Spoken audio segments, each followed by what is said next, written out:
बड़ी खबर से करेंगे बुलेटिन की शुरुआत। रेड सी हमले के कारण क्रूड ऑयल के दाम बढ़ने की संभावना है। क्रूड ऑयल के दाम बढ़ने से भारत में महंगाई बढ़ने की संभावना है। कोरोना की वजह से इकोनॉमी की रफ्तार धीमी होने की भी संभावना है। नेपाल की जीडीपी ग्रोथ बढ़ने की संभावना। साथ ही आपको बता दें, बांग्लादेश में इन्फ्लेशन बढ़ने की संभावना है। और अधिक जानकारी के साथ मार्केट एक्सपर्ट आकाश जिंदल जी इस वक्त मेरे साथ जुड़ चुके हैं। स्वागत है सर आपका भारत 24 पर। लेकिन जो तमाम बातें हमने दर्शकों को बताई, जरा आप विस्तार से उनको और सरल भाषा में समझाइए। देखिए पलक जी, ऐसा है, आज जो है ग्लोबल इकोनॉमी पहले ही दो वॉर्स का शिकार है। ऑलरेडी रशिया यूक्रेन वॉर चल रही है जिसने ग्लोबल इकोनॉमी को बहुत डैमेज किया है। रशिया यूक्रेन वॉर के कारण एक समय यूएस $230 पर बैरल तक चला गया था। यूएस की जीडीपी जो है 2 क्वार्टर्स नेगेटिव रही। रशिया यूक्रेन वॉर का जो आफ्टर इफेक्ट है वो हमने देखा है रशिया यूक्रेन वॉर की शुरुआत के बाद। उसके बाद ये जंग चली रही थी कि इजराइल हमास इशू शुरू हो गया। तो दो इस तरह के जंगों ने ग्लोबल इकोनॉमी को नुकसान किया। अब जो कुछ रेड सी में हो रहा है, हुती द्वारा मिसाइल और ड्रोन से अटैक किया गया है कई शिप्स को। अब यूएस लेड जो है मल्टीनेशनल सिक्योरिटी इनिशिएटिव शुरू हुआ है फ्रीडम ऑफ नेविगेशन के तहत, क्योंकि 12% ग्लोबल ट्रेड जो है यहाँ से गुजरता था। तो बहुत ज़रूरी है कि रेड सी ऑब्जर्व किया जाए कि कैसे होता है।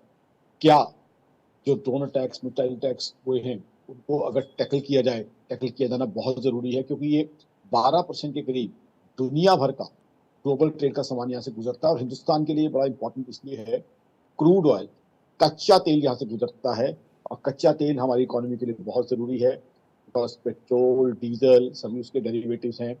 अगर कच्चे तेल का रूट बंद होता है, ब्लॉक होता है या उसे घूम के आना पड़ता है तो हमारे यहाँ पेट्रोल डीजल के रेट बढ़ सकते हैं, उसकी संभावना हो सकती है और इन्फ्लेशन बढ़ सकती है।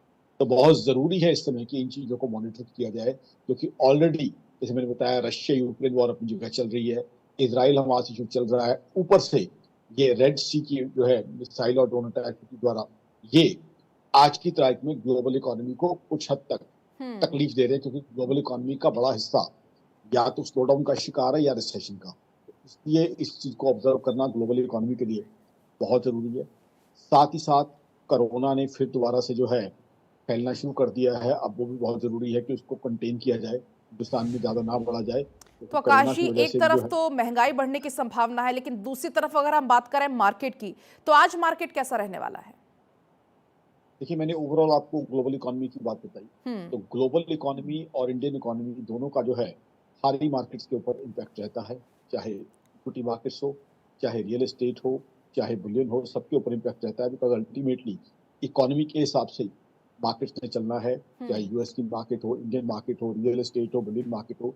इंडिया में जहाँ तक इन्वेस्टमेंट की बात करें, मैं आज की तारीख में रियल एस्टेट को सजेस्ट करूंगा। रियल एस्टेट में कुछ पॉकेट्स हैं, जैसे यमुना एक्सप्रेसवे है, न्यू चंडीगढ़ है, मुंबई एमएमआर है, द्वारका एक्सप्रेसवे, ये पॉकेट्स जो है मुझे अच्छी लग रही हैं, जहाँ ग्रोथ की अच्छी पॉसिबिलिटी दिख रही है। क्योंकि आने वाले समय में क्या लग रहा है, जिस तरीके से हिंदुस्तान की पॉपुलेशन बढ़ रही है, हम सबसे ज्यादा पॉपुलेशन वाली कंट्री हो चुके हैं जी। और तो देखिए कोई बढ़ने का स्कोप नहीं है। तो रियल एस्टेट खासकर वेकेंट लैंड आने वाले समय में प्रेशियस होने की उम्मीद है, काफी उसकी वैल्यू बढ़ने की, अच्छी रिटर्न मिलने की मुझे संभावना लगती है। थैंक यू सो मच आकाश जी, भारत 24 के साथ जुड़ने के लिए और शेयर करने के लिए। और इसी के साथ फिलहाल वक्त एक बहुत छोटे से ब्रेक का है, फौरन लौटते हैं।